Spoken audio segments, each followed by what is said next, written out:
Alright, this message, this video, is for Sam.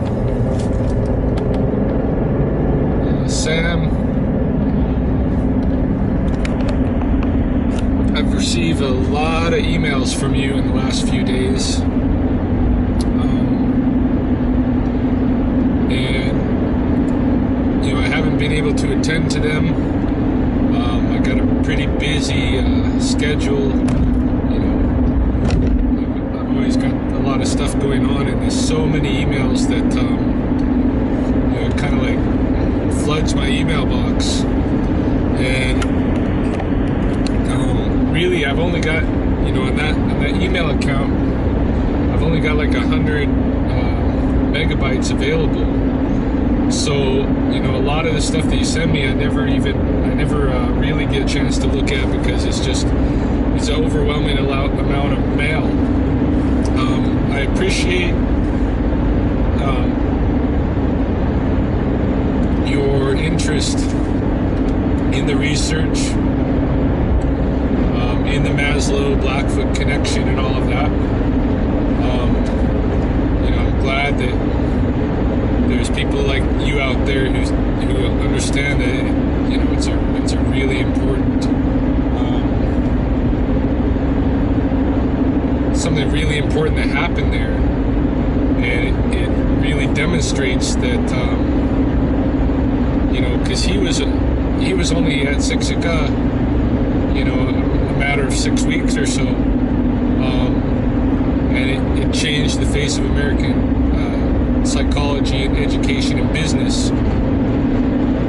Imagine, what could happen if people actually got deeply into investigating the kind of like the knowledge that is within indigenous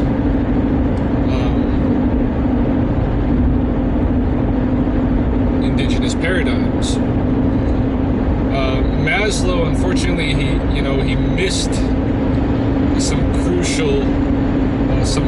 crucial determinants of why people at Siksika were so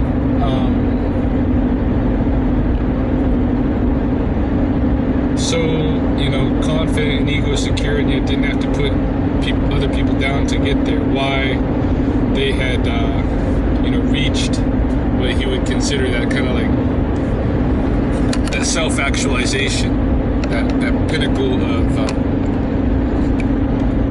being fully human, that kind of thing.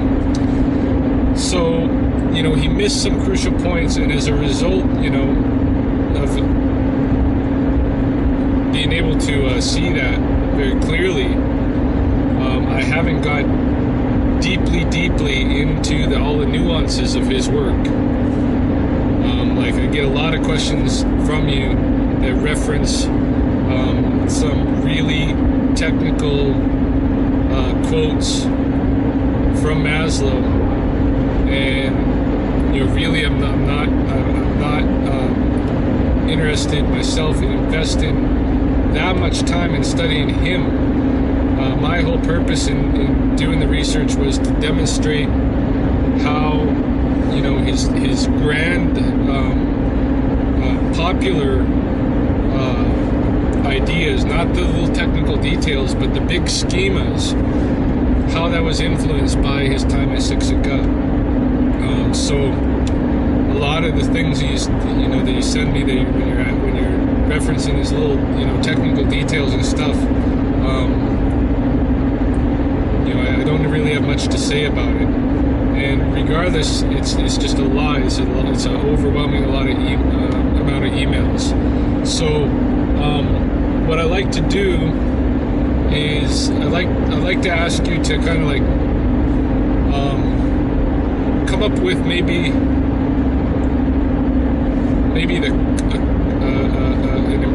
a set of 10 really important questions. And like I'm saying, make them Blackfoot type of questions, and send them to me in one email, and label that email like core questions or something like that. 10 questions that I can maybe address on a video or something like this, so that it's efficient use of my time to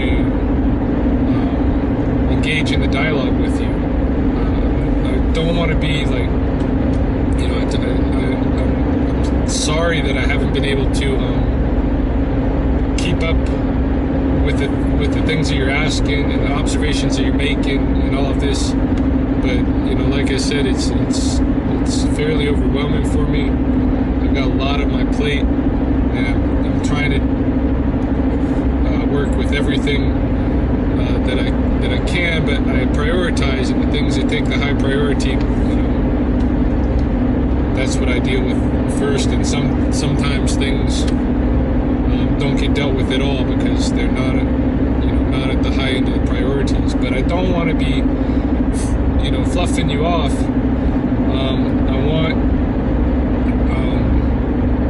want to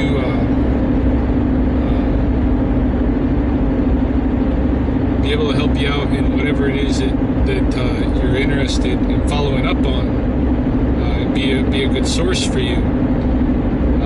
But it would help me, like I said, if you can kind of like get to the essential stuff that you're interested in knowing my opinions about, or that you're interested in getting some information from me about, and send me the essential questions, the essential stuff, and I can address it in something like a video like this. And it's real easy for me to do. I spend a lot of time on the road, so I can always like put together a video quick like this while I'm on the road. I do notice that a lot of the, you know, stuff that you've sent me, you know, at least in the title of the emails and stuff, has to do with a reference to Maslow's Blackfoot name, Namitapikwan, and translation issues with that and this kind of a thing. So I'll just go ahead and tell you, you know, to the best of my understanding, what that's about. Namitapikwan basically just means this is a guy from the southeast. It's a little bit, because it used the ikwan at the end, it's a little bit of a diminutive title, suggesting that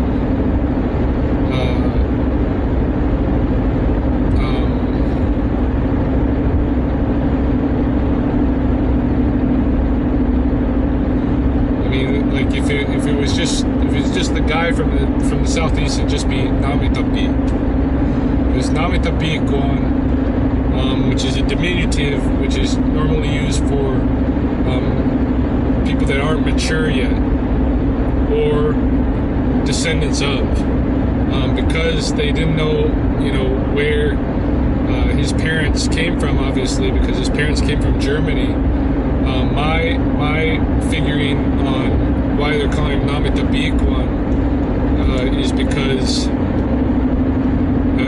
is to put that diminutive in there, that he's not yet matured. He's not yet a matured Namitapi. So, you know, this is my take on his name. It's not a true Blackfoot name, like a personal name. You know, like the kind of names that like Jane Hanks and Lucian and their children got. I mean, Jane Hanks is Aisomyaki. There's a really good story behind that name. And that's the way true Blackfoot names are. They have a good story behind them, so that all of the good things that happen through that story will be bestowed on the person that's getting the name. Namitapikwan is just saying, you know, this is a guy, an immature guy from the southeast to here, and that's all it's saying, to my knowledge. So hopefully that will answer something for you. I don't know what all the other questions might be, but like I said, send me an email with core questions or essential questions or something like that in the title, so I recognize, that this is your response to this video. And let's get to the real essential stuff that you want to ask me, and I'll address it. And that way I can handle it. Okay? So,